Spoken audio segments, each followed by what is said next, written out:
સુરેન્દ્રનગર જિલ્લામાં ગેરકાયદે ખનન સામે પ્રશાસન દ્વારા મોટી કાર્યવાહી હાથ ધરવામાં આવી છે। સુરેન્દ્રનગર જિલ્લામાં ગેરકાયદે ખનન સામે પ્રશાસન દ્વારા મોટી કાર્યવાહી હાથ ધરવામાં આવી છે। ચોટીલાના નાયબ કલેક્ટર એચ.ટી. મકવાણા અને તેમની ટીમે મૂળી તાલુકાના ખાખરાળા ગામ ખાતે આકસ્મિક તપાસણી દરમિયાન સરકારી જમીનમાંથી ચાઇના ક્લેનું ગેરકાયદે ખનન ઝડપ્યું હતું। આ કાર્યવાહી દરમિયાન એક જેસીબી મશીન, 3 ટ્રેક્ટર ટ્રોલી અને 2 ડમ્પર સહિત કુલ 6 વાહનો જપ્ત કરવામાં આવ્યા છે।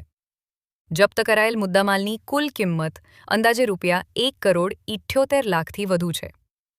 પ્રાથમિક તપાસ મુજબ હરિભાઈ જોગરાણા દ્વારા ખનન કરવામાં આવતું હોવાનો ખુલાસો થયો છે, જ્યારે ડમ્પરના માલિકો પણ ઓળખી લેવામાં આવ્યા છે। આ મામલે ગેરકાયદે ખનન અટકાવવા માટે ગુજરાત મિનરલ રૂલ્સ 2017 મુજબ કાયદેસર કાર્યવાહી શરૂ કરવામાં આવી છે। સાથે સાથે લેન્ડ ગ્રેબિંગ અને તડીપાર જેવી કડક કાર્યવાહી પણ હાથ ધરવામાં આવી રહી છે। આ સિવાય ખાખરાળા ગામના તલાટી અને સરપંચ સામે પણ શિક્ષાત્મક પગલાં લેવામાં આવ્યા છે। હાલ સમગ્ર મામલે વધુ તપાસ મામલતદાર કચેરી ચોટીલા ખાતે ચાલુ છે।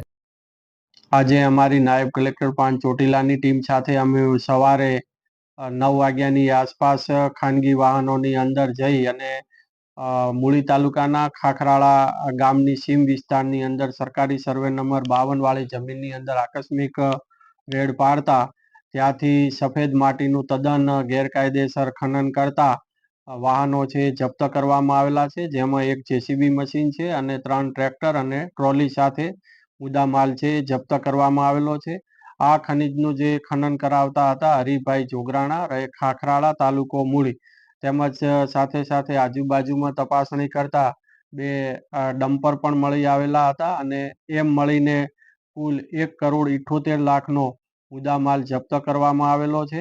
અને આ જે સ્થળ ઉપર છે એ હાલ માપણી કરી અને આજ દિન સુધી જેટલું પણ ખનન કરવામાં આવેલું છે તે ખનન અંગેની વસૂલાતની પણ કામગીરી હાથ કરેલી છે, તેમજ આ જે ખનન કરતા જે પણ કોઈ ઈસમો છે તેઓની સામે Gujarat mineral prevention of illegal mining, storage and transportation rules 2017 તેમજ લેન્ડ ગ્રેબિંગ અને અન્ય કાયદેસરની કાર્યવાહી છે હાથ ધરવામાં આવેલ છે।